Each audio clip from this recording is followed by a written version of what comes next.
Must be Father Fry of Sin. It's been 24 hours since my last confession. Son, it's so late. Yeah, Father. Work is just...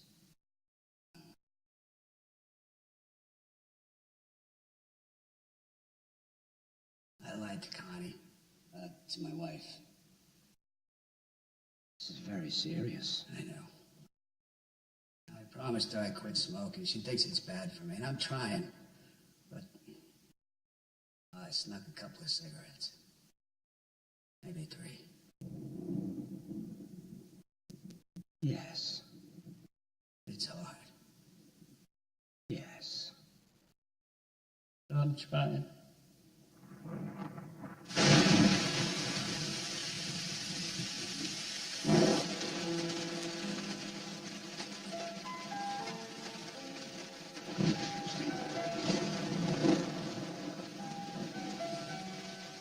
It is 5 a.m.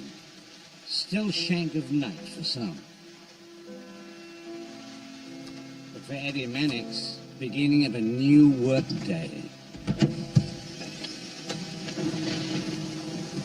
The movie studio for which he works manufactures stories, each its own daylit drama or moonlit dream. But the work of Eddie Mannix cares not for day or night, and cares little for his rest. That's right now, please. Turn that button. Not a girl.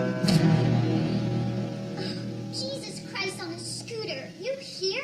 The studio has the rights to glorious likeness, Falco. Give me the negatives and things will go easier. These are for private use, Eddie.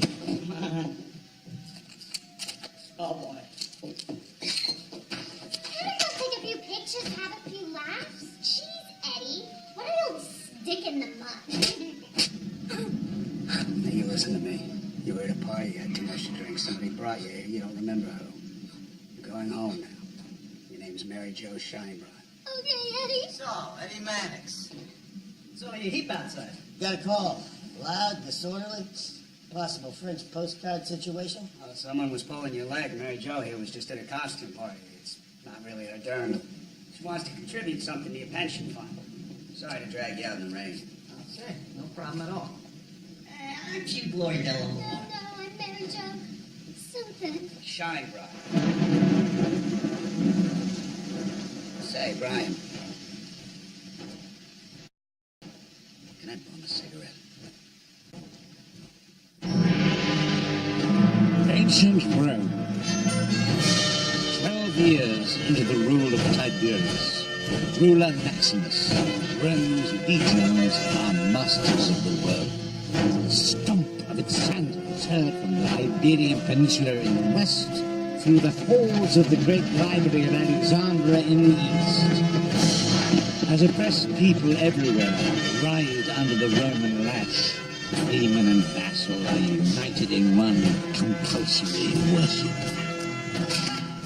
The Emperor, Caesar, is Godhead, Lord of every man's body and spirit. For those who will not submit, the galleys, the arenas, even crucifixion await. But there is a new wind blowing from the east, from the dusty streets of Bethlehem, that will soon challenge the vast house of Caesar. That edifice wrought of brick and blood, which now seems so secure.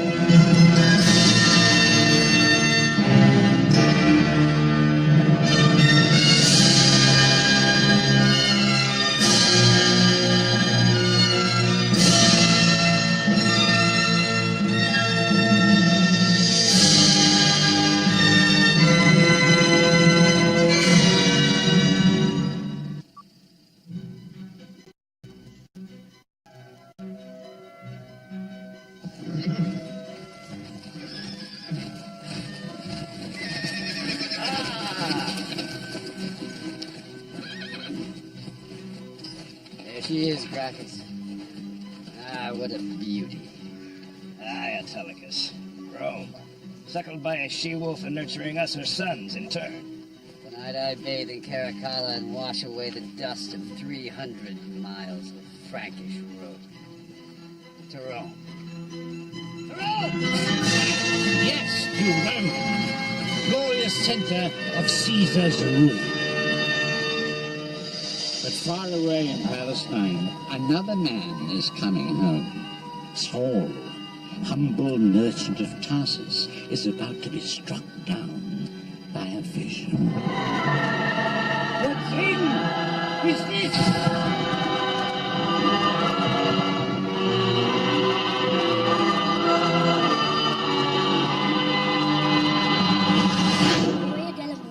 Checked into Our Lady of Perpetual Rest to dry out. You have at 10 a.m. with Monsignor O'Reilly at the Wallace Beery Conference Room, and he's bringing a Leicester Silkwood from the Legion of Catholic Decency.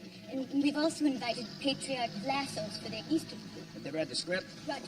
Let's also invite a rabbi and a Protestant padre of some sort so we can get everybody's 2 cents. Check. How's production on Tucumcari? Principal is on schedule, but second unit has been idle in Gallup, New Mexico for 4 days. Heavy rain. Forecast? Not good. Send an insert truck. Have him shoot driving place for came the rain. Check. Jonah's daughter still behind her? Yes, director says the problem is Deanna, and she's getting worse. I know what it is. I'll drop in on her after my 10 o'clock. All right, let's call New York. Mr. Skank's office, line 2. Hi, Dorothy. Eddie Mannix. The old man in? Natalie, I want the box office on The Debonaires and on Blessed Event.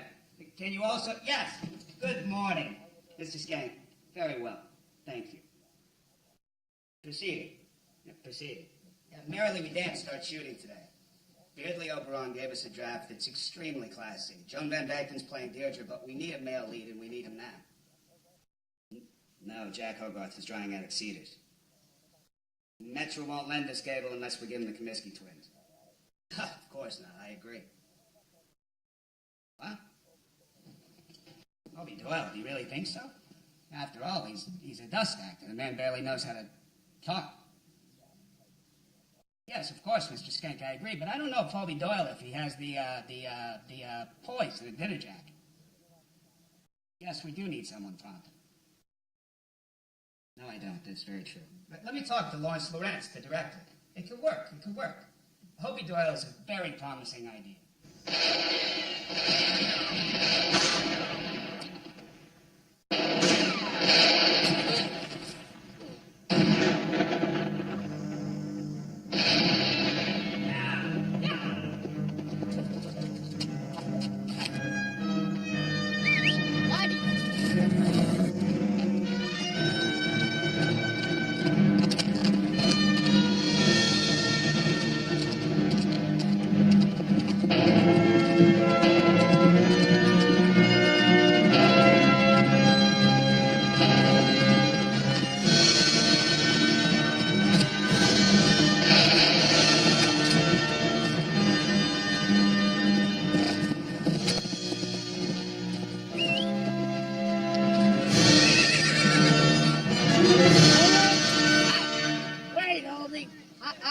Handstand smoother if you give me another shot at it. We got 4 good ones, Hobie. Whitey's tired. Okay, you're the boss, man. That's lunch. I'm gonna grab me a plate of beans.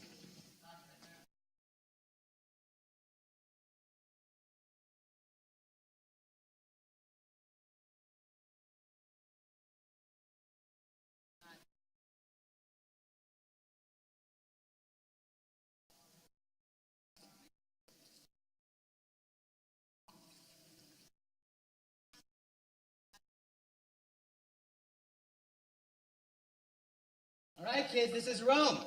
You're over at this guy's house for a revel, and in comes Antoninus. Lots of energy. What are you doing at the table of bands?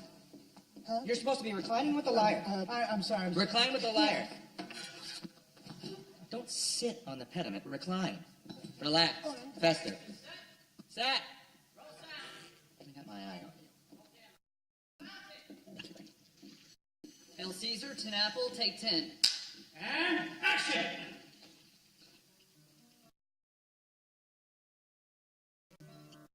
Autolycus, I had heard rumors of your return to Rome. More than rumors, noble Sestimus. I see that you're the same worshipper of Bacchus. What gaiety! There is still truth in the adage, what pleasures cannot be found in the villa of Sestimus Avidius, cannot be found in Rome. But seriously, there is talk the Senate will send our legions out again, and this time not on a short march to Gaul. What truth to these mutterings, Sestimus? The matter has been taken up in the Senate. It seems that there is unrest in Palestine. Palestine? That backwater. They'll hardly be sending the 6th Legion to that godforsaken patch of desert. Palestine!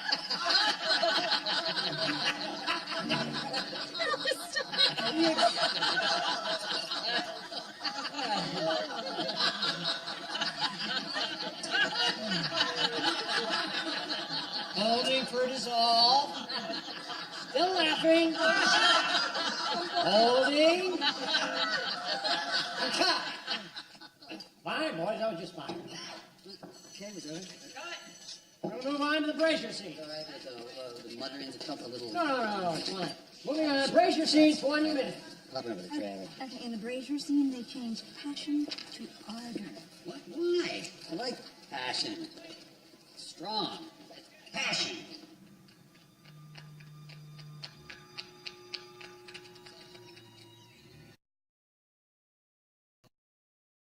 So, Sabina.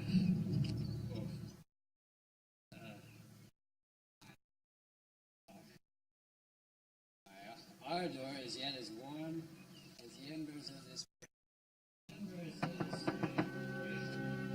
Ready for you, Mr. Whitlock.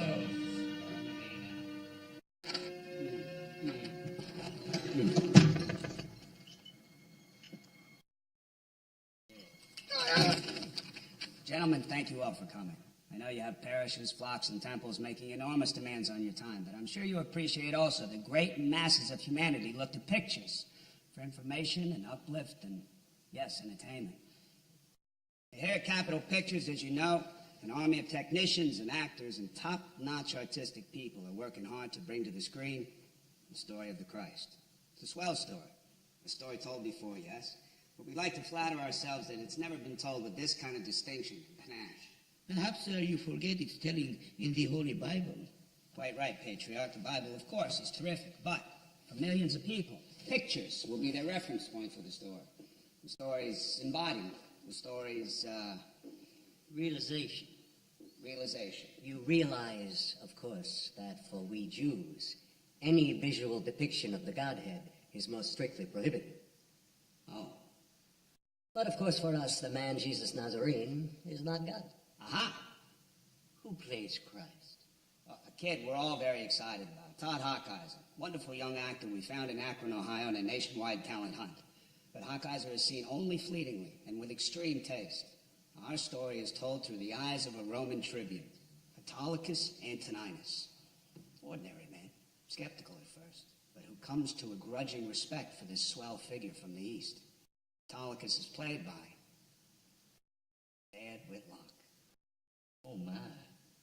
Well, he is certainly a great talent. Now, Hail Caesar is a prestige picture, our biggest release of the year, and we're devoting huge resources to its production in order to make it first class in every respect. Gentlemen, given its enormous expense, we don't want to send it to market except in the certainty that it will not offend any reasonable American regardless of faith or creed. Now, that's where you come in. You've read the script. I want to know if the theological elements of the story are up to snuff. I thought the chariot scene was fakey. How is he going to jump from one chariot to the other going full speed? Well, we can look at that. But as for the religious aspect, does the depiction of Christ Jesus cut the mustard? Well, the nature of Christ is not quite as simple as your photoplay would have it. How so, Father? It's not the case simply that Christ is God or God Christ. You'd say that again. The Nazarene was not God. He was not God. He was a man. Part God. No, sir. Rabbi, all of us have a little bit of God in us, don't we? Well, it's the foundation of our belief that Christ is most properly referred to as the Son of God. It's the Son of God who takes the sins of the world upon himself so that the rest of God's children, we imperfect beings, through faith, may enter the kingdom of heaven. So God is split? Yes and no. There is unity in division. And division in unity. I'm not sure I follow, Padre. Young man, you don't follow for a very simple reason. These men are screwballs. God has children? What? And a dog? A collie, maybe?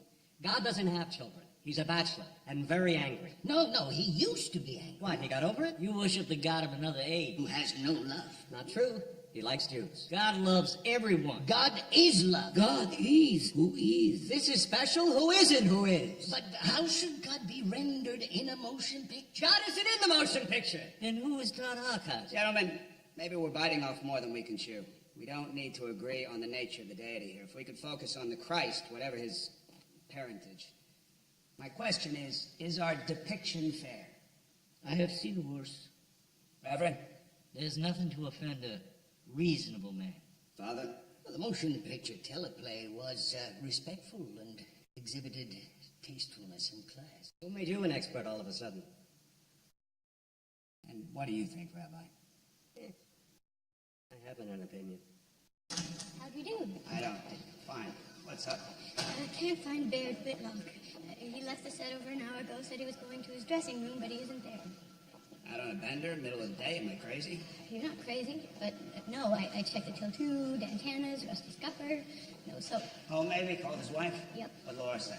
He's not home, he's never home, he's a louse. Try one of his chippies. Oh, that script girl, what's her name, Francie? Check. Any of the gals missing from the set? Nope.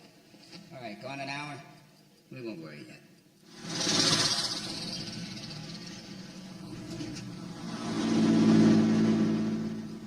Obi, the studio says you're finished here, and you're to report back to the lot.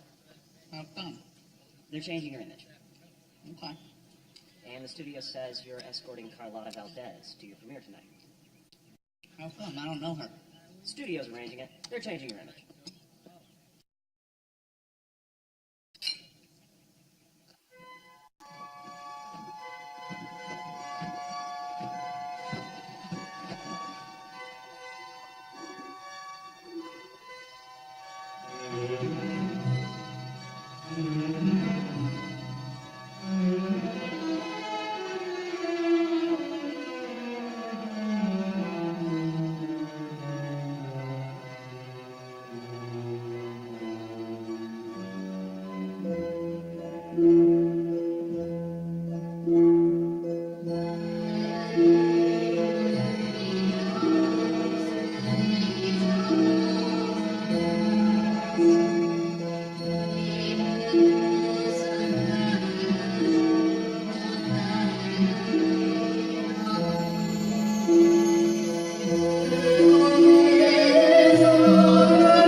You have gas again, ma'am? Ma'am? Miss, do I look married? No, miss. No. Yeah, gas again. Ask him, he knows. All right, scram. How are you, Deanna? How am I? Wet. I don't think I'm gonna fit in that fish ass after this week. Oh, we should have the water ballet in the can after tomorrow in the nightclub scene. Wardrobe will have a gown for you that's more forgiving. Any more thoughts about who you might marry? I ain't doing that again. I had 2 marriages. It just cost the studio a lot of money to bust them up. Well, we had to have those annulled. One was to a minor mob figure. Vince was not minor. And Buddy Flynn was a band leader with a long history of narcotic use. Yeah, that's what I'm saying. They were both louses. Marrying a third louse ain't gonna do me no good. I've offered you some very suitable, clean young men. Pretty boys, saps and swishes. What, you think if there wasn't a good, reliable man, I wouldn't have grabbed him? What about Arn Sesselman? He is the father, isn't he? Yeah. Marriage doesn't have to last forever, but at the end, having a child without a father would present a public relations problem for the studio. The aquatic pictures do very nicely for us. So you go and strap on a fish ass and marry Arnie Sesselman. The pictures do well for all of us, and it's a tribute to you. The public loves you because they know how innocent you are. That's true. Let me see if Arn is open to matrimony. You sure he's the father? Yeah, absolutely he's the father, yes. Pretty sure. Hey, Maxie, bring me my ass back. Hey, buddy, come here.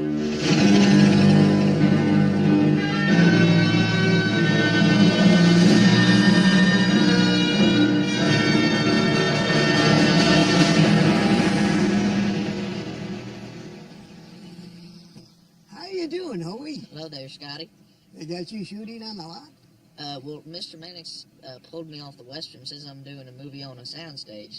They built a drum room.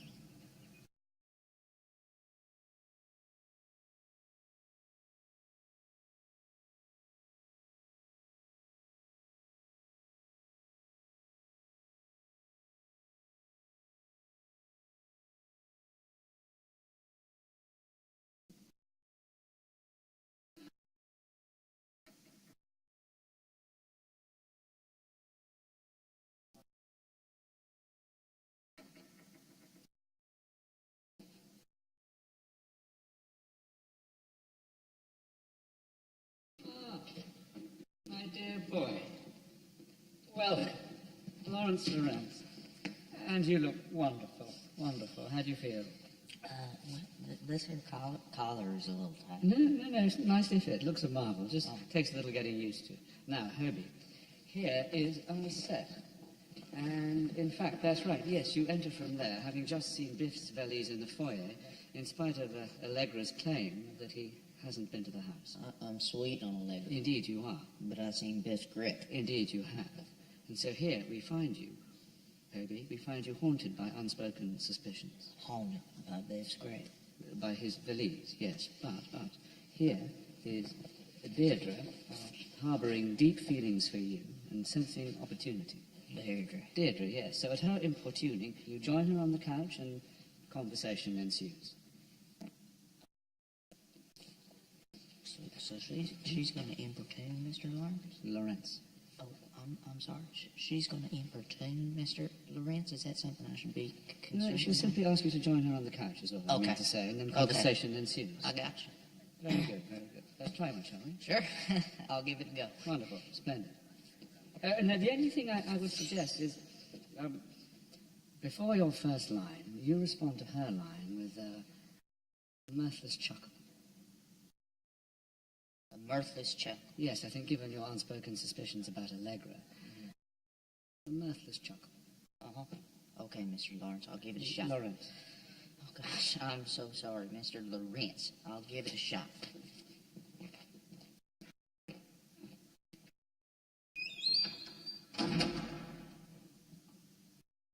Merrily we dance, 27 apple, take one. Action.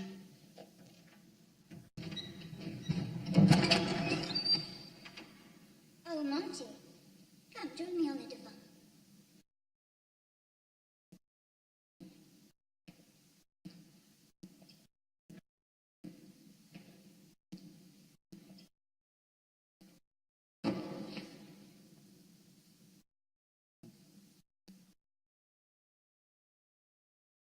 Allegra's a no-show, which is simply a bore.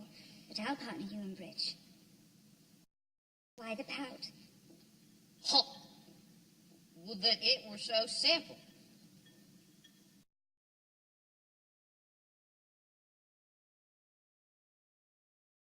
Cut. Very good. Wonderful, in fact. But, let's try it a little differently this time. Sure. Let's try... Well, let's see. First of all, why didn't we dispense with the mirthless charcoal? No mirthless charcoal. No need, really. It was a bad idea. It was bad directorial. My fault for overthinking. Well, if you say so, but I'm happy to do another. Maybe try her one more time. I mean, if you want that chuckle, I sure want to give it to you. No. Completely unnecessary under the circumstances. I think the audience can, to that extent, they can read your thoughts, and they will assume your mirthlessness. Okay, you're the boss man, Mr. Lawrence. Yeah, Lawrence. Oh, gosh, I'm so sorry, Mr. Lawrence. Also, this time, let's try actually looking at Deirdre as we speak, looking into her eyes and speaking our line with a certain ruefulness. Ruefulness, okay. Yes, because it's not so simple, you see. Not so simple as she suggests. Okay. Your feelings are not so simple. No, sir. Okay. Merrily we dance, 27 Apple, take 2.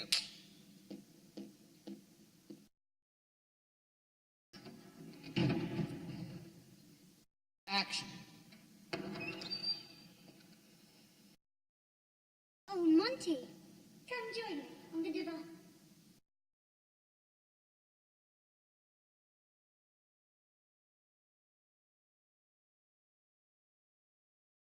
Seems Allegra's a no-show, which is simply a bore. But I'll partner you in bridge. Why the pout? Would that it were so simple. Cut.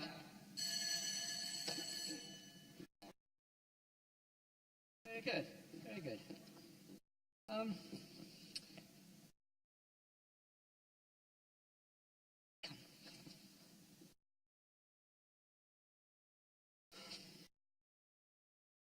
Right, let's try this. Your line. Just say it as I say it. Say your line exactly as I'm about to. Just as I'm about to do. Sure, okay. Would that it were so simple. Would that it were so simple. Would that it were so simple. Would that it were so simple. My dear boy, why do you say that? Why do you say twere? Well, you should say it like I said it. Yes. Would that it were so simple. Would that it were so simple. Would that it were so simple. Would that it were so simple. Watch my mouth. Would that it were so simple. Would that it were so simple. Keep your head still. Would that it were so simple. Would that it were so simple. Would that it were so simple. I'm trying to say that, Mr. Lawrence. Lawrence?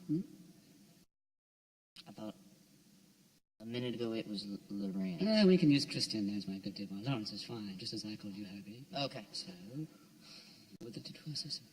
Would that it were so simple. Would that it were so simple. Trippingly. Would that it were so simple. Trippingly. No, don't say trippingly. Say the line trippingly. Would that it were. Would that it were so simple. Would that it were so simple. Would that it were so simple. Would that it were. Would that it were so simple. Rueful. Would that it were so simple. Rueful, simple. Would that it were. Soulful, simple. Would that it were Or so soulful. simple. You could say soulful, rueful, soulful. Would that it were so simple.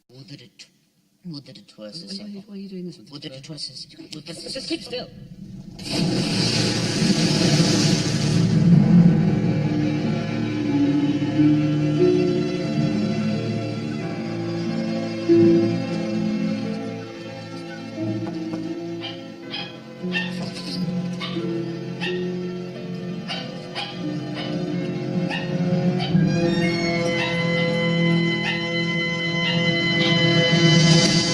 Stall? For how long? And what do I tell the director? That we're looking for him, but we don't want it in the gossip columns. Bear it on a bender and a love nest or wherever we end up finding him. And as far as the set is concerned, it's business as usual. Tell the ADs Baird's out briefly with a high ankle sprain. Fine, but what do we shoot without him? We got the Braziers scene up this afternoon. Can you get through it shooting around him? Maybe use a stunt double, Chunk Mulligan. Chunk can't act. Get the writer to trim his speeches. Maybe, but then what do we do? All we got left is the final scene. Autolycus' speech at the feet of the penitent thief. It's the emotional climax of the entire picture. We got to see Autolycus has absorbed the message of the Christ. Yeah, I can see that. We need Baird's star power, his charisma. Sure, his emotional... This can't be fake. It's the heart and soul of the picture. I understand. End of the film. We can't just give the speech to some Roman schmo. No, yeah, I got it. But his benders can last a day or two. What does it cost to shut down? Plenty. You know how big this picture is? We're on stages 5 and 14. If we're carrying everybody in the final scene who's up on crucifixes, that's $3.40 an hour, hardship pay, 8-hour minimum. Plus we lose... Mr. Maddox, I'm sorry. Not now. We lose Todd Hawkeiser to Fox at the end of the week. We should have made him exclusive. I know. I'm sorry, Terry. Not now. Mr. Lorenz, Maddox. Oh, no. I won't have it. For 2 decades, the words Lawrence Lawrence presents have meant something to the public. It's all right, Natalie. Okay, well, let me know. What's on your mind, then? Lawrence? Herbie Doyle cannot act. Hobart Doyle is one of the biggest movie stars in the world. On horseback. But this is a drama, Mannix, a real drama. It's an adaptation of a Broadway smash. It requires the skills of a trained thespian, not a rodeo clown. I begged you for lunch. Mr. Mannix, I'm sorry, but you wanted me to make sure you didn't miss your lunch, the Imperial Gardens. You never told me with. Nuts. Look, no one wants to see Lunt. We're not recasting. This came from Mr. Skank himself. It's Hobie Doyle. Is the boy game? No, he's game. Gamey. Well, if he needs help, it's your job to help him. I'll have a talk with Hobie and take a look at what you've shot, but right now, I've got a lunch.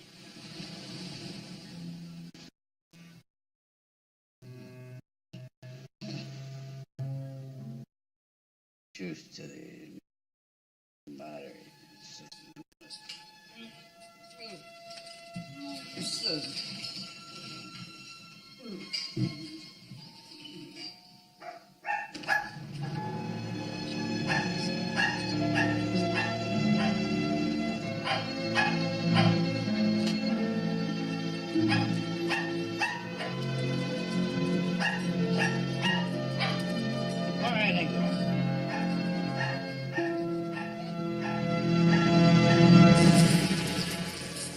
How pleasant to see you, Mr. Mannix. Your table is right over here.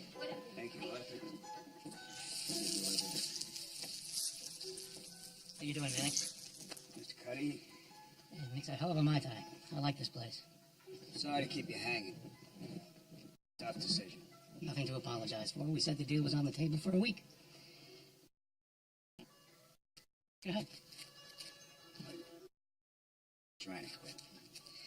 I just wanted to visit again to see if there was some impediment we could help with, or if something in the offer isn't clear. No, the offer's very clear. Very generous. I want to make it easy for you to say yes. Look, Mannix, we need a guy with your talents in management, problem solving. You need to think about the future. Lockheed is booming.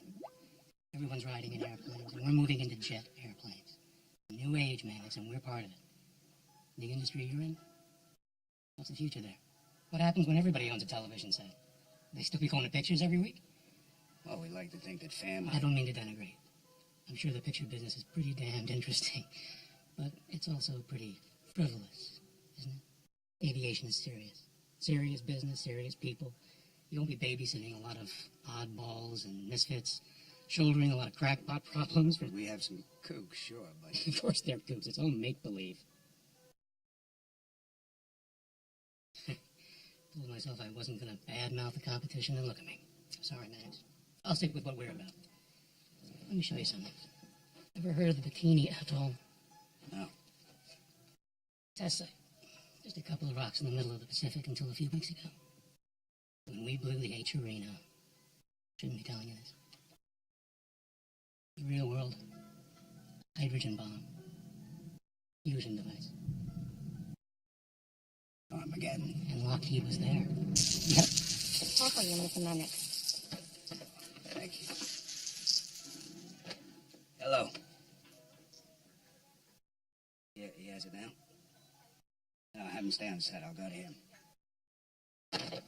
Sorry, Cuddy. Work emergency. Still do work there. For the day, anyway. Make a good case. I'll let you know.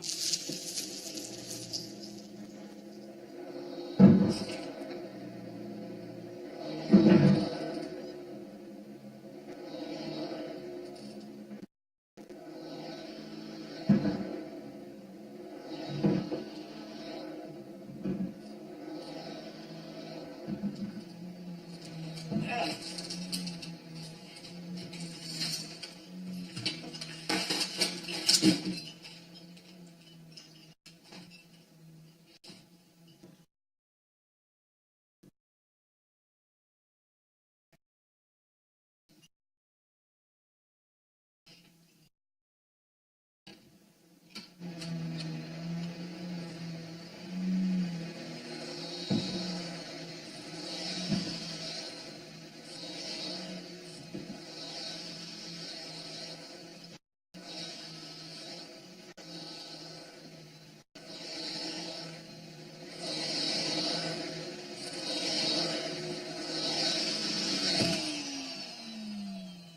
one of the Hollywood people? Maybe. They're in there.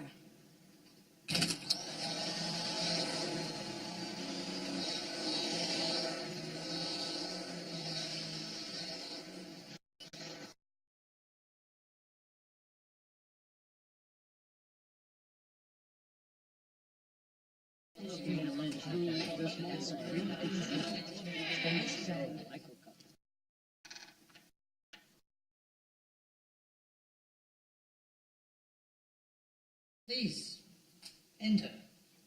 All are welcome.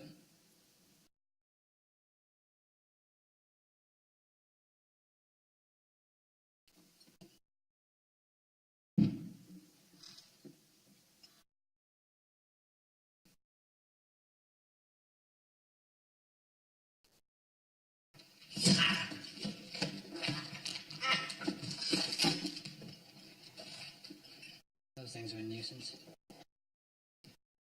Thank you.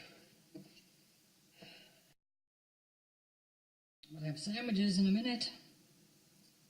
Tea. Tea? Okay. And what's going on? Yeah. Well, we've just read the minutes. And Alan was about to bring up new business. I missed a minute. I wouldn't worry about it. They're usually pretty boring.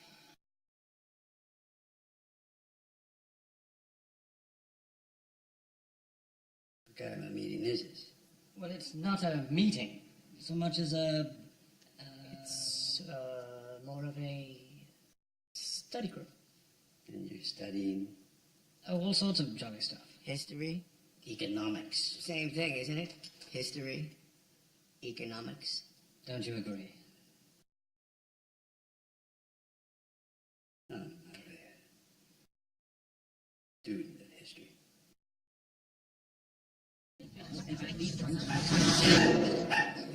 Quiet, Engel. So, thank you. Man is split. Well, man's functions are split. There's the little guy, the regular Joe who works for a living. He's the body, a body politic. Then there's the brain, the boss, the owner. The boss is not the brain. No, the boss is parasite. Well, it's true that the boss doesn't work, but he has a function. He controls the means of production. Sure, but that's not a function. That's Parasitism. Shut up. I'm the regular Joe. It's...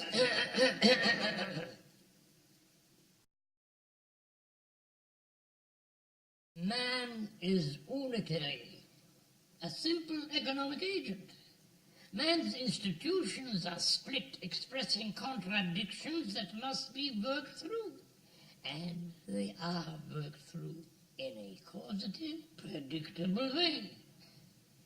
History is science. This is the essence of the dialectic.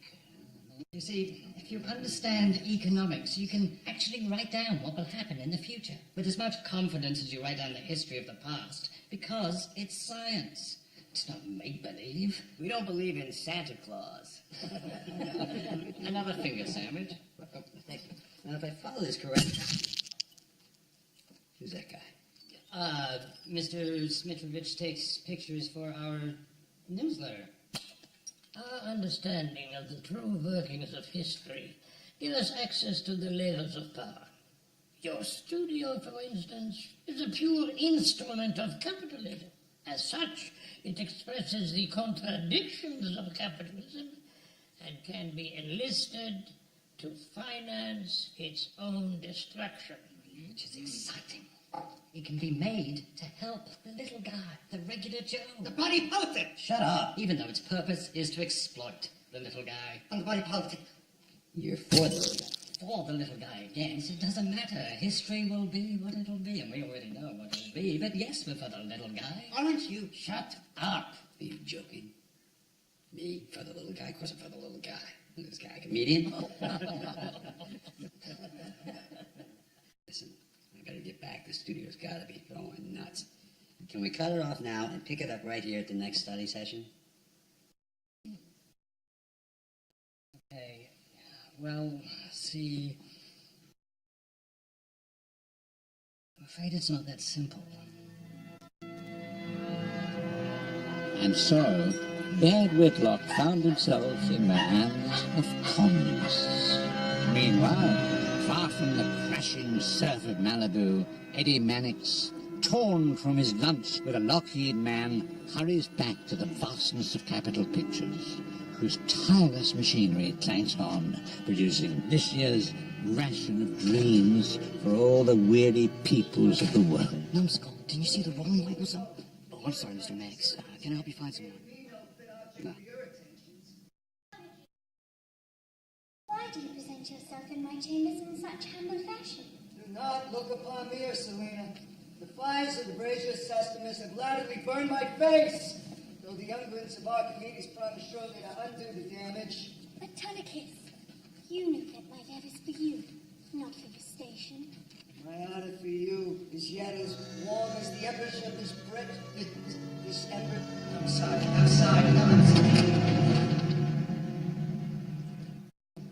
We are the future. What does that mean? Beats me. Somebody slipped it under my door sometime after he broke this morning. Mention it to anyone? Nope. Okay, well, let's keep it that way. Hey, by the way, Joan sounded good in there. Ellie, please give these 2 Schwartz accounting. 2 Schwartz on 2. Stu, how are you?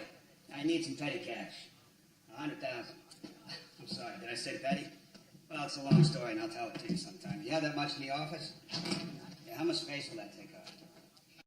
Mr. Maddox? All right, this might be all right. Thora Thacker just came in. Wonders if you have a moment. Tell her I'm stuck on call. I'll leave for the patio. Oh, it didn't take so long then. Yes, no. Fast talkers. What can I do for you, Thora? Well, I'll be fast, too. I only wanted to notify you as a courtesy that I am running my Baird Whitlock story. Yeah, what's the story? The story. I have a credible source, and I'm going to run it, and I think you know what story I mean. I have no idea. There's nothing going on with that. I would know, wouldn't I? Don't play dumb, Eddie. I am talking about On Wings as Eagles. What? Running it tomorrow. First of all, there's nothing to that story. I've heard it, it's been around forever, and it's never been confirmed. And secondly, you can't print that. Even if you could print it, you couldn't print it. And you wouldn't want to, Thor. It's beneath you. The facts are never beneath me. People don't want the facts. They want to believe. That's our great industry, mine and yours, too. They want to believe that Baird Whitlock is a great star and a good man. You're admitting he isn't? No, I'm saying he is, though it's beside the point. There's nothing to it. Nothing to the gossip. I'm not a gossip columnist. No, of course not. Don't confuse me with my sister. Hardly. But look, you have to run it tomorrow.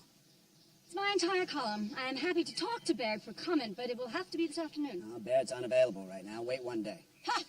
Thor, wait one day, and I'll give you a true story for tomorrow's column. A little something about Hobie Doyle. My readers don't care about Hobie Doyle. He wears chaps. They care about Carlotta Valdez. They're sweet on each other. You should see the two of them together, like peas in a pod. Trade the story of my career for a puff piece on Hobie Doyle? I don't think so. You're not trading anything. You're waiting one day on a story that's years old. Wait one day. I can let you talk to Baird, show you your stories to bunk. If I'm wrong, no skin off your nose. You run the column. In the meantime, you have an exclusive. No one else knows about Hobie and Carlotta. No kidding. You're it. What kind of name is Thora, anyway? It's a name that 19 million readers trust. Don't play games with him, Eddie. Nobody's playing games here. Is that big enough? Hello, Eddie. I'm notifying you as a courtesy before I run tomorrow's story. Thessaly. Yeah, I just saw your... Oh, never mind. How you doing? What's the story? It's my bed, Whitlock. But there's absolutely no truth to that old story, believe me. Old? Old, stale, I'm talking rotten. about today. What? Little Bird told me that he disappeared from the set today. Oh, that. No. Yes, he did have to take a break. Minor injury, high ankle sprain. What did you think I meant? No, nothing. I saw your sister earlier. She was trying to resurrect some old gossip about Bear. Oh, I'm sure she was, that cow. She wouldn't know a news story if it bit her on the posterior. Yeah, well, she... High ankle sprain? Is that really the best you could come up with? We all know about the womanizing and the drinking jags and the trips to San Badoo. Baird is a good family man. He has a high ankle sprain. Mr. Mannix? What's up, Peanut? Natalie told me to find you PDQ. I know it sounds screwy, but she said someone's calling from the future. Good Lord. Thessaly, I have to run. If you do know where that is, you must let me talk to him. Sure, I'll find out where he is right away, Thessaly, and I'm sure... Say, what kind of name is Thessaly, anyway? It's a name the 20 million readers trust. They want the truth, Eddie. Truth, yes. We're gonna give it to him. On three. Hello, Mr. Mannix. Thanks for coming, Hobie. 1 second. Hello, Mannix. Hung up, Natalie. Tell me the second they call back. Yes, sir. What's going on there, Mr. Mannix? Looks like you're expecting rain. No, it's nothing. How's the first day on the picture? Getting comfortable? Oh, I guess it's going pretty good. That Mr. Lawrence, he's an awful good man. He's helping me get through it. I gave him all the credit in the world, me being the new hand in the bunkhouse. They got me talking a lot, which takes a little getting used to talking with the camera looking at me, but heck, I enjoy it. Oh, good, that's fine. Usually on the picture I just say whitey or whoa there, but this in here, it's talking, and it's people listening. That threw me a little at first, but I think I got my leg up on her now. That's fine. Lawrence came by this morning and told me how well you're doing. You just continue to do whatever he says. He knows how to make a quality picture. That is true. He will not quit on the take until it has quality. Is that Ben? Sorry, sir. No. Do you want Mrs. Mannix on one? Hi, Jan. Busy? Uh-huh. Thought he has to play infield. I see. Maybe we should make him honor that commitment. That's true. Of course, you're right. Okay, I'll call the coach. Sure. I love you too.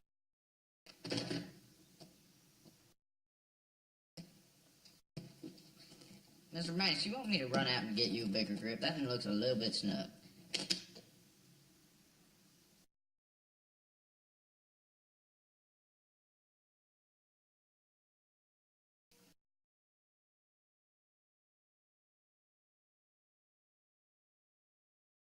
Obi, there's $100,000 in that attaché case. Ransom money. Ed Whitlock has been kidnapped.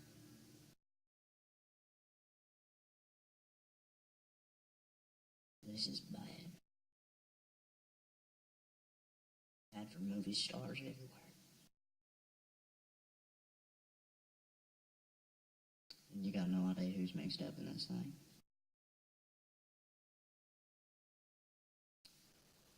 I would look at the extras. The extras? Why?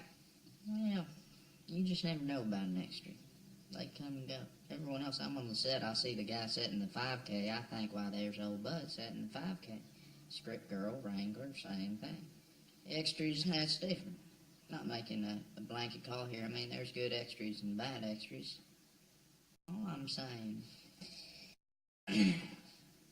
you look at an extra, you got no idea what he's thinking. He's back. Line 2. Hello. Yes, I have it. Page 8, behind the electrical box. Just leave it there. When do I get bed? I'll go right now. Can I use your belt?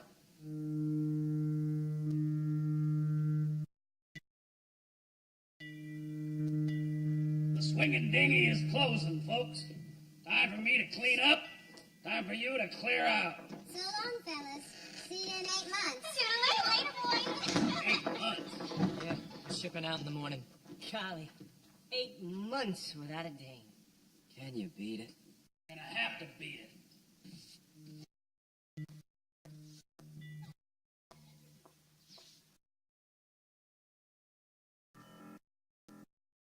We are heading out to sea, and however it'll be, it ain't gonna be the same. 'Cause no matter what we see when we're out there on the sea, we ain't gonna see a damn. We'll be searching high and low on the deck and down below, but it's a crying shame. Oh, we'll see a lot of fish, but we'll never clock a dish. We ain't gonna see a damn. No day. We might see some octopuses. No day. Or a half a dozen clams. No day. We might even see a mermaid. But mermaids got no hands. No yams.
This place looks open.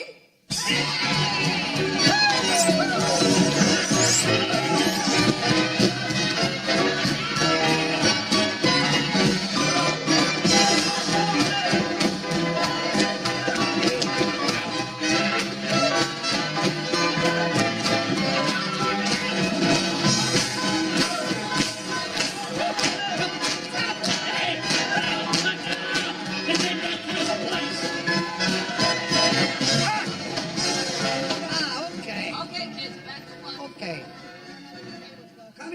Gurney. We go again. Anything different, Mr. Cecil? Yeah. No. Mostly pretty good. But this time, don't put the dish rack on the bartender's head. You're a big star, Bert Gurney. Who cares about the bartender? You are the star. That's my whole character, the slow Yes, Mr. burn. Cecil, I don't mind if It you is decided. Oh, Bert. Hello, Mr. Mannix. On. Look, listen, I don't want to stick my nose in other people's business, but, well, I understand you've been associating with Deanna Moran. Yeah, we associated. Yes. But no more. Don't you worry, Eddie Mannix. But on, you are aware that she's... This must not be movie magazines that we associate. No, of course not. My wife cannot read this. Excuse me? Ilsa Flüger. Ilsa Flüger Sessler. In Malmö. She's not aware of it. Yeah, 2 children. Well, third on the way, apparently. Mm-hmm. Do you enjoy physical culture, Eddie Mannix? Do you ski? No, I never took it up. Seems like a lot of fun. I no more associate with Diana Moore. I hurt you. Goodbye. So I feel somebody poking at me, and I wake up, and it's Clark. And he says, well, your keys aren't in there, so I guess we're walking. This is back before video was game. We used to go up to San Bernardino every weekend. Bob Sack would come up sometimes. Blue Grotto was still open. They'd chase him with a bus boy. Quiet place. Yours? Gracious, no. It belongs to a member of our study group. He couldn't be here this afternoon. He'd be sad to have missed you. He's a fan. That's swell. So, I black out. I wake up here, and I say to myself, Beard, you gotta stop doing this. But you're saying, actually, technically, I was kidnapped. Well, technically, yes. There's gonna be a ransom. I'd hardly call it a ransom. Benedict there. That's Benedict de Bonaventure. He wrote The House of Ahasuerus. Enormous hit. Made the studio millions of dollars. Did you see any of those millions of dollars, Ben? I did not. Dutch over there. Dutch Weistrong wrote all the way to Uruguay. I wrote all the way pictures. All successful. You see any of the profits, Dutch? Ah! All of us here are writers. Mm-hmm. The pictures originated with us. They're our ideas, but they're owned by the studio. I'm not saying only writers are being exploited. I mean, look at yourself, Baird. The studio takes pretty good care of me. What are you, a child? I think what Herschel's trying to say is, just because the studio owns the means of production, why should it be able to take the money? Our money. The value created by our labor and dole out what it pleases. That's not right. So no, I wouldn't call it ransom.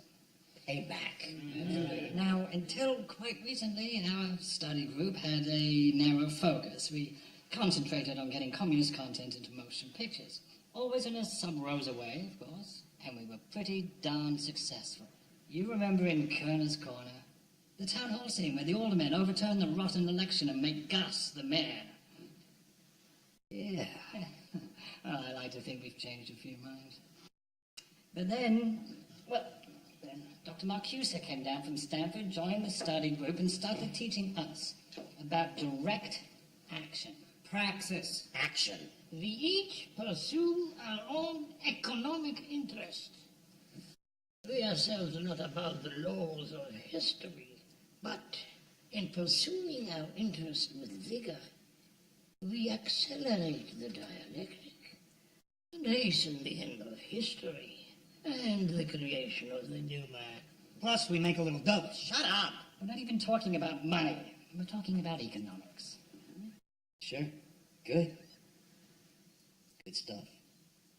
So, now, do I get a share of the ransom? No, Mr. Whitlock, you could hardly share in your own ransom. That would be unethical. That doesn't seem fair, fellas. I mean, the whole setup only works if I play along, right? If I don't let on that I know who kidnapped me. Yes, that's right. What if I name names? If I tell the truth. I don't think you'll do that, Mr. Whitlock. What if we told the truth about on wings as eagles?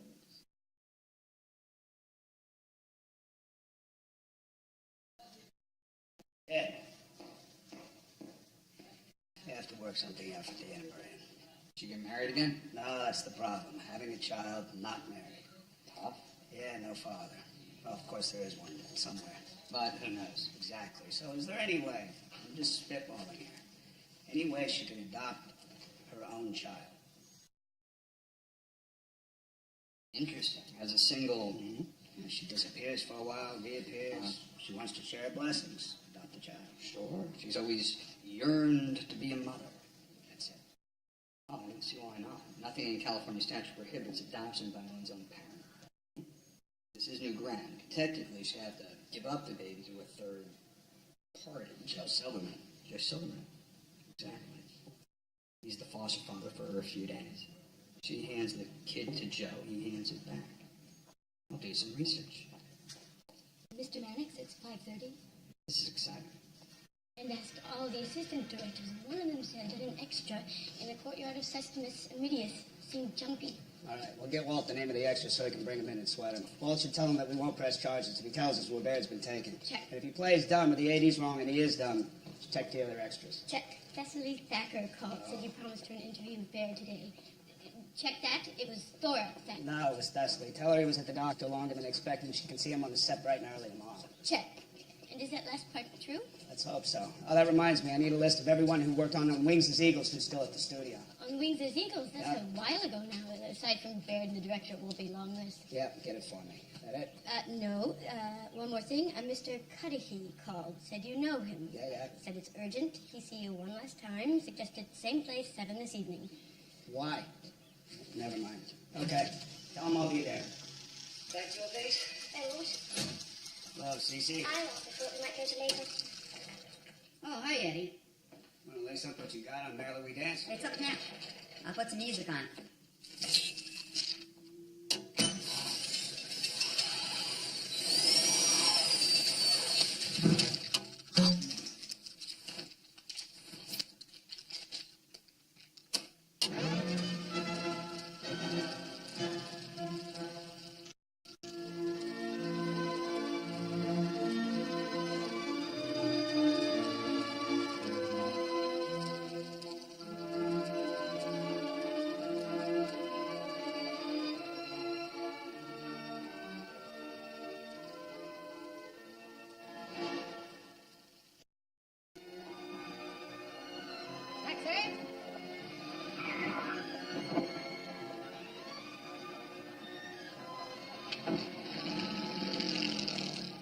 Back to your base?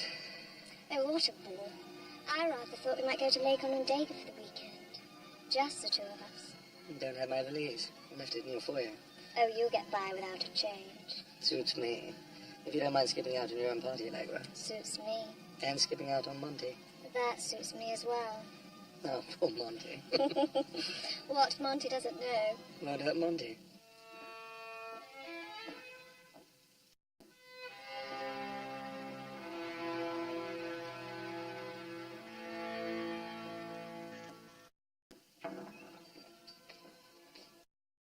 Oh, Monty. Come join me on the divan.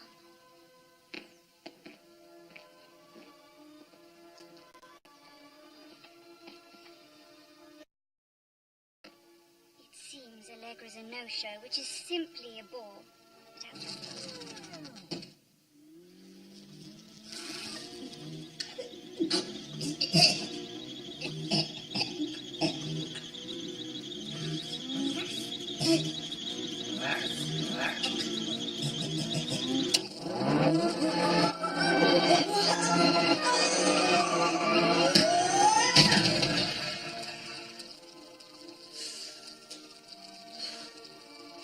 I shouldn't wear scarves.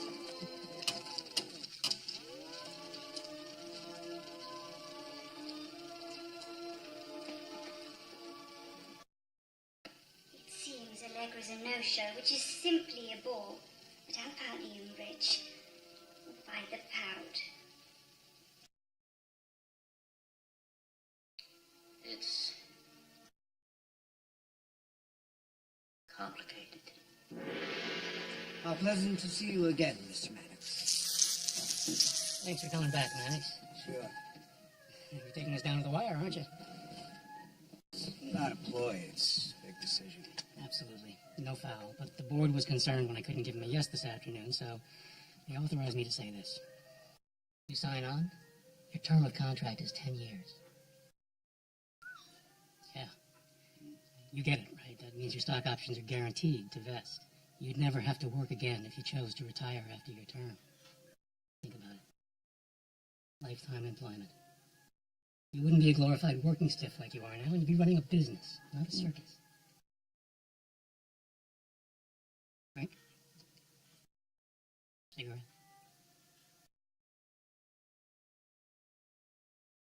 No, I gotta run. I should talk this over with my wife. Of course, talk it over, think about your family, let us know in the morning. Oh, if you think this is a bribe, you're absolutely right. You have 2 kids, right? A boy and a girl? That's right. They love this stuff. You used to be trains.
Hello, Hobie. Oh, hello, Carlotta. Am I late? Oh, no, it ain't nothing. Thanks an awful bunch for coming to this picture with me. I don't know if you like livestock, but I think it's got moments. I really do. You look very pretty. Thank you, Hobie. I'm sure I like the picture. I like all of your pictures. Well, I like yours, too. They are just the craziest things. Is it hard to dance with all them bananas on your head? Oh, no. Anyone can do it. It's all in the hips and the lips and the eyes and the thighs.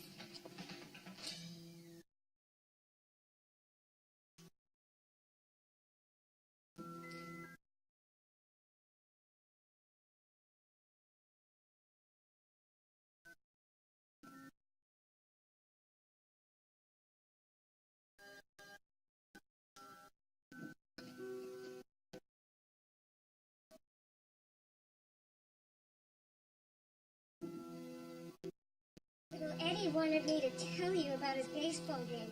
They won. That is terrific.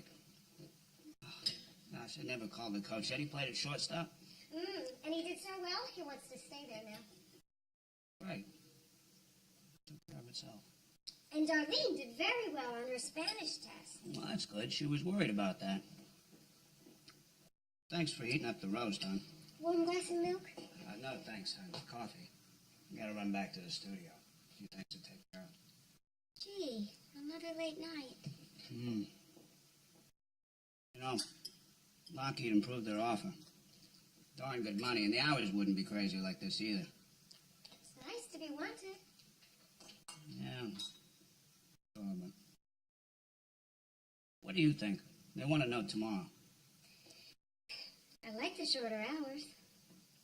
But what do you think, honey? You know best.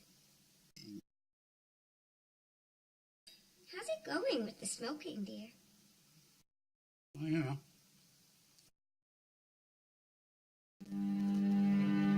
The denizens of Los Angeles make ready for nightlife, or for sleep. But Eddie Mannix will have neither. Even in westerly Malibu, the sun has moved on, leaving the vast and tireless sea to heave itself blindly upon the shore. The communists welcome a rare moment of leisure, brief surcease from struggle. Gad Whitlock has become their acolyte, a convert to their cause, his belief compelled, but not grudging. He now seeks to learn more from Professor Marcuse and becomes ever more committed to the quest to hasten an end to history and bring on the new man. Herb, that's exactly what I'm talking about. That's what happened to me when I went to Reno with Danny Kaye and he asked me to shave his back. The exact same thing. Because I'm thinking, who benefits? Also, I gotta tell you, everybody thinks that Danny's a jerk. He's not really a jerk. That's just the theory generating its own anti-theory. Anyway, there we were. It's me and Danny, and I'm wondering, what the hell am I doing with a razor in my hand? And he says it's for a Norman Torg picture. But Judy Canova is there, and she knows Norman. She says, Danny's not doing a Norman Torg picture. He just wants you to shave his back. And that's who benefits. In livelier precincts, the swells of dreamland gather to inspect the completed weave of another piece of gossamer, another movie, another portion of balm for the ache of a toiling mankind.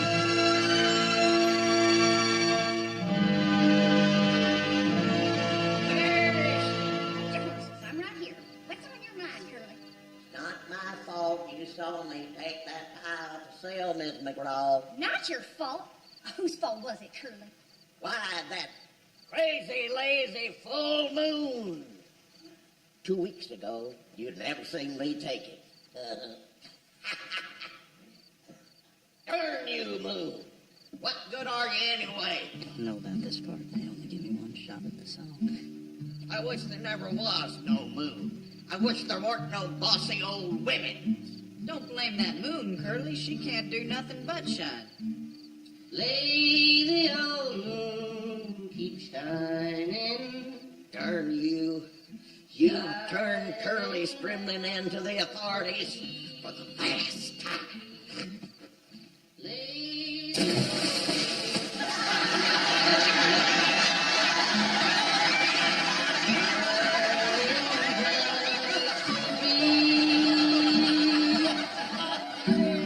On that old plantation where I used to roam, like my weary way back home. Nurse, where'd she go?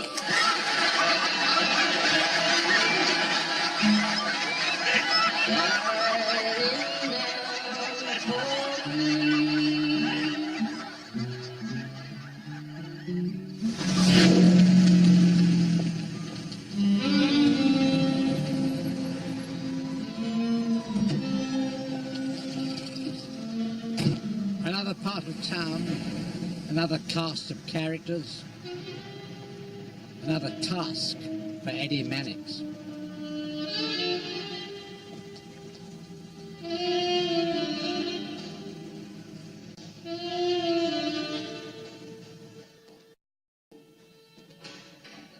Which is not to say that we're just getting started. I've been taking Ian through this. So Joe has done, well, just a whole lot of good work for us in the past. Whenever we've needed a witness or a third party for a petition of grievance or alienation of affection. And he's reliable? Unbonded, miss. Joseph Silverman is the most reliable human being on the planet in our experience. When Chubby Krieger was intoxicated and hit that pedestrian on Gower, we had the vehicle title transferred to Joe's name, and Joe did 6 months in LA County lockup. Well, you're off the sauce now. I never touch it. It was a legal fiction. That's right. And the studio needs someone who meets the legal standard of, how did you put it, Sid? Personhood. Joe steps in and acts as the person. So you're a professional person? That's right, miss. Initial here. Joe will be the foster parent until such time as you adopt a child, which you can do as soon as Joe takes possession of it.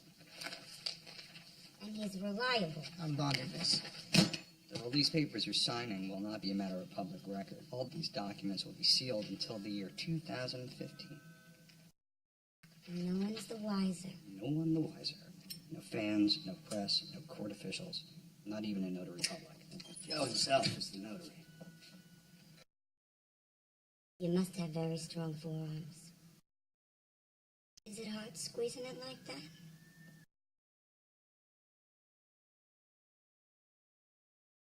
Part of the job, miss.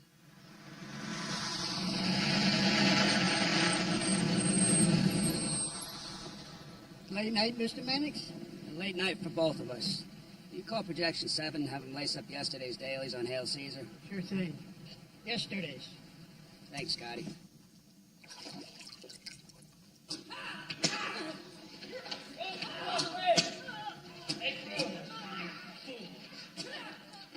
Romans before slaves. Romans before slaves. Big room.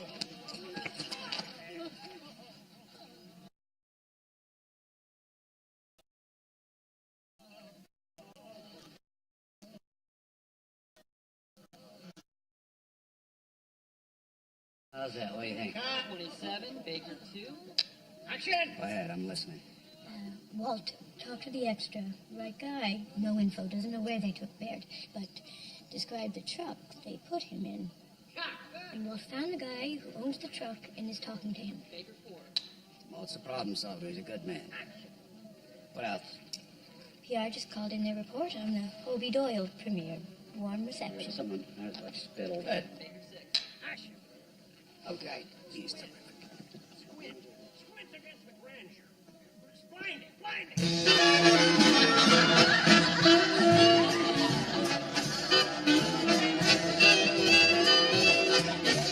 Let's see what we can do here. Okay. Well, I don't think it's regulation size, but it'll have to do. You ever heard of origami, what the Japanese do? This here's Italian origami. See, now you just whoop. Let's see how she does now. Oh, she's taking back. Oh, there she goes. Oh, she's falling. Clear. This is why I never order it with meat sauce. How are you getting to pictures, Hobie? Got roped into it.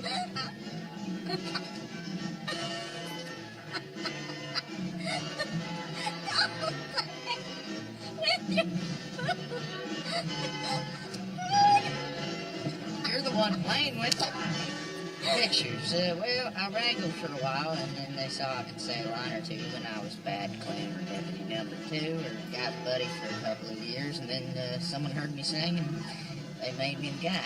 You're awfully cute. Oh, heck, you ain't seen the half of it. I'll show you cute. Just a second here, a little souvenir from my rodeo days.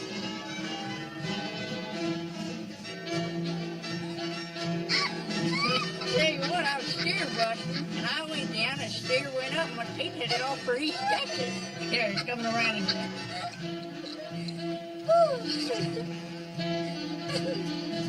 You gotta give a little, sing a little, and let your heart break a little.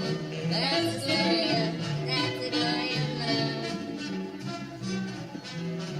That's the little, cry a little, let the clouds roll by. Wow, this is interesting.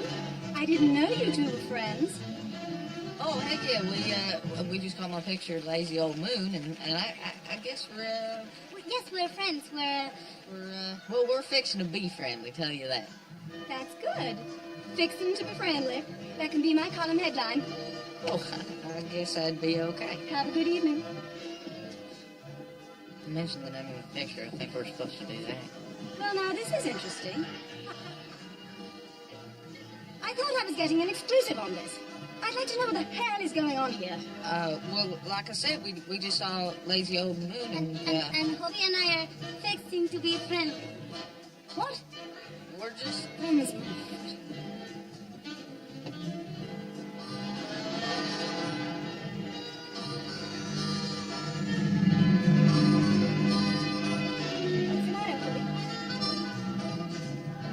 I got a skedaddle, so I have to take one of your pictures next time. I'm looking forward to it. Bye, Hobie.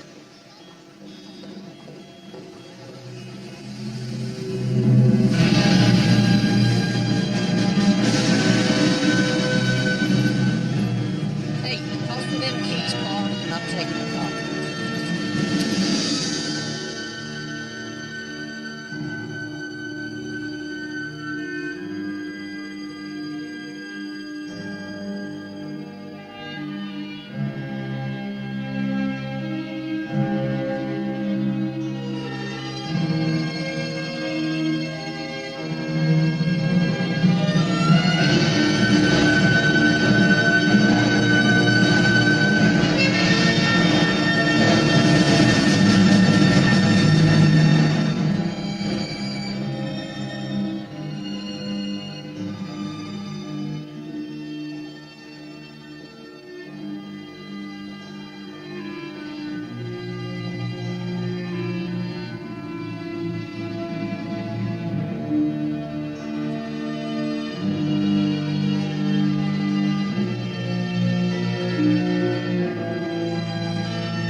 Obie Doyle?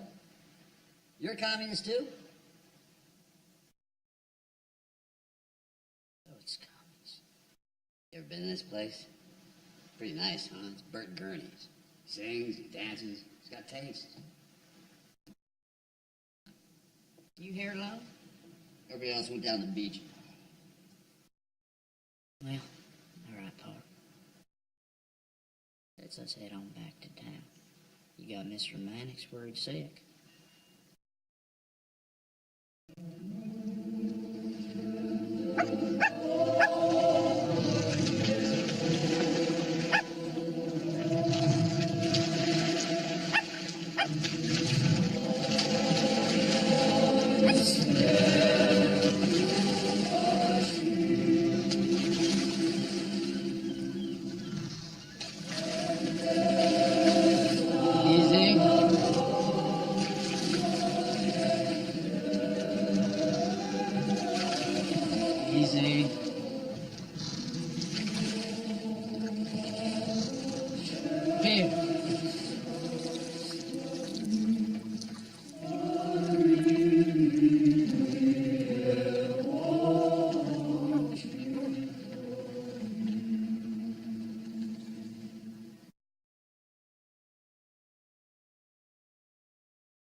To Moscow to become Soviet man and help forge the future.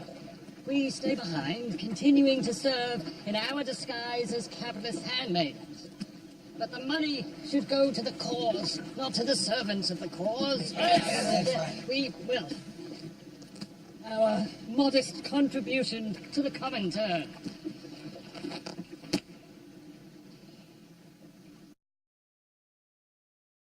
I will be pleased. No, no! Eagle!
I'm in a doghouse. Better forget about my place. Drop me off at the Beverly Hills Hotel. All right.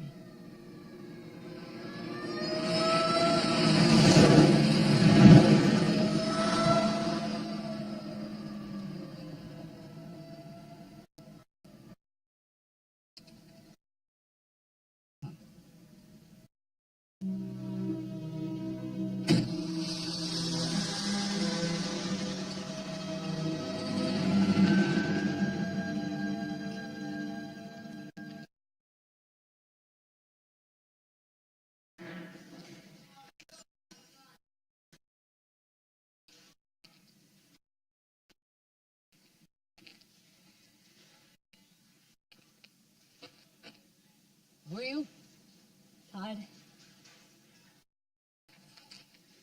You get a hot breakfast or a box breakfast? I don't know.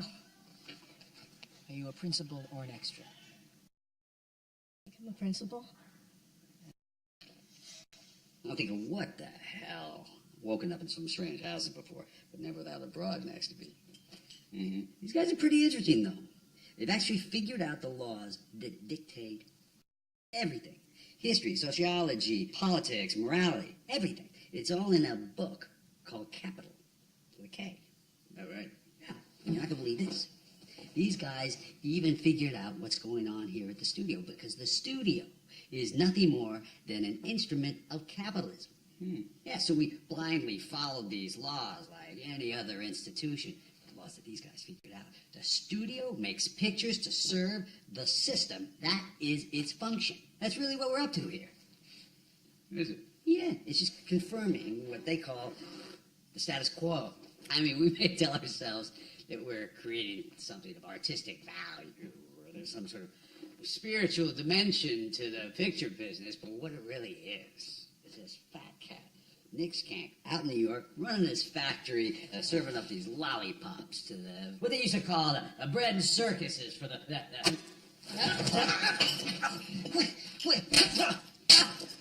Now you listen to me, Buster.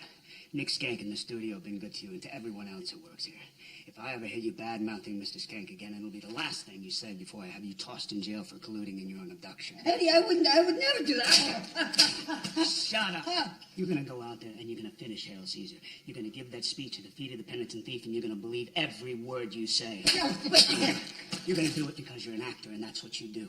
Just like the director does what he does, and the writer, and the script girl, and the guy who claps the slate. You're going to do it because the picture has worth, and you have worth if you serve the picture, and you're never going to forget that again.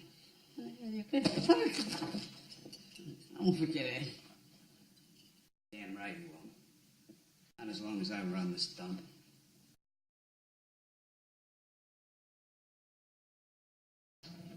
Dad. Go out there and be a star. Mr. Mannix! Since you're going to your car, I thought you might want to take this. What is it? From Deanna Moran. Thank you, and she doesn't need to adopt her baby after all. Huh? She asked Joe Silverman out for dinner last night, and I guess it went well. They drove to Palm Springs and were married at 3 this morning. Huh. Will you be gone long? Today's call list. Less than an hour, personal errand. Nice arrangement. She charged it to the studio. Right. Yeah. Just coming to see you. Good morning. Sorry about last night, Thor. I didn't know your sister would show up. Well, that's as may be, but I certainly learned my lesson. Whatever you say today, Eddie Mannix, my column tomorrow is about On Wings as Eagles. Oh, I wouldn't do that if I were you. I'm sure you wouldn't. No, you don't understand. Let's sit down. I'm telling you not to run the column, Thor, for your own good. I can judge my own interest. This will be the story of the year. And it so happens the Hearst Syndicate are looking to pick up a Hollywood column. And you think this will cinch it for you? You know it will. Baird Whitlock, your biggest star, got his first major part in On Wings as Eagles by engaging in sodomy with the picture's director, Lawrence Lawrence. Well, we've all heard the story. But here's something you haven't heard. Your source is a communist. If you print it, it'll be dismissed as a commie smear tactic, and you'll be dismissed as a commie stooge. Bert Gurney has left the country. The cell he was part of has been smashed by the police. I'd have thought he was credible because he's Mr. Lawrence's current protege, but You don't want to be seen as Burke Ernie's mouthpiece after this.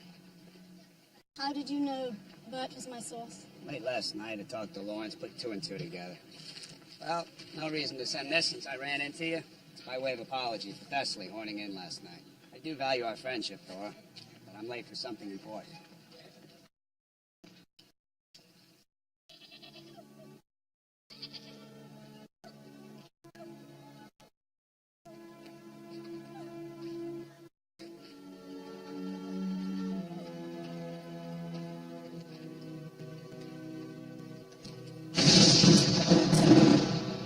Lie on your knees before this Hebrew, Autolycus. I encountered him before, Gracchus. Beside the well of Jehoshaphat. What manner of man?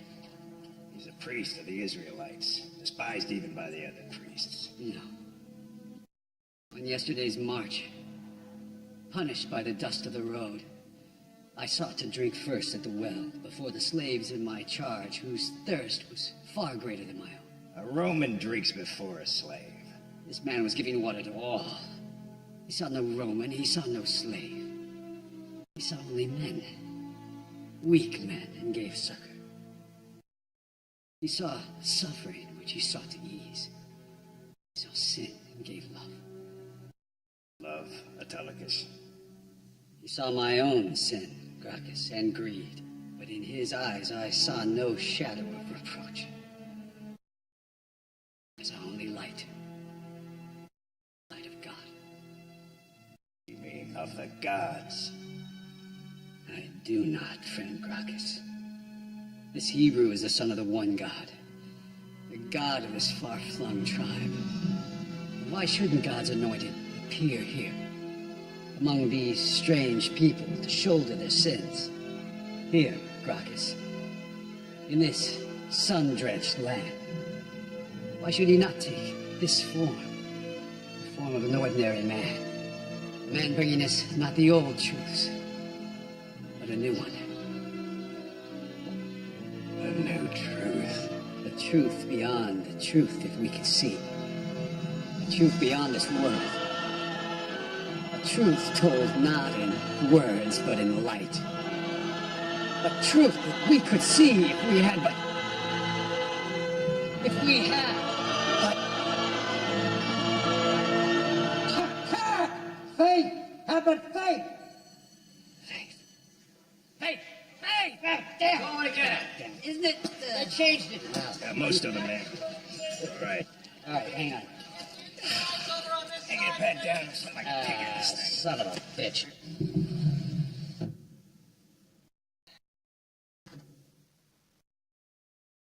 Bless me, Father, for I've sinned.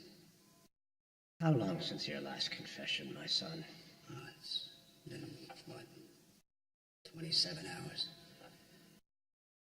It's really too often, my son. You're not that bad. I don't know, Father. I snuck a cigarette or two. I didn't make it home in time for dinner. And I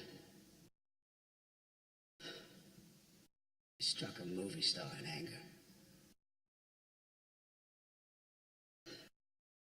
All right. 5 Hail Marys. Okay. Okay. Father, Yes, my son. may I ask you something, Father? Of course, my son.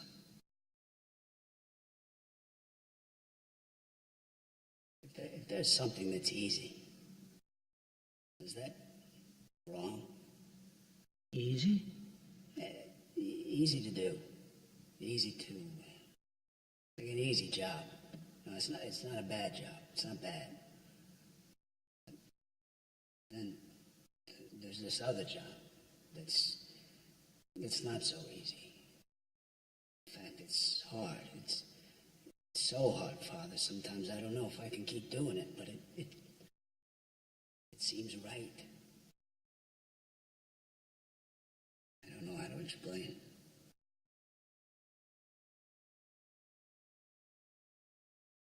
God wants us to do what's right.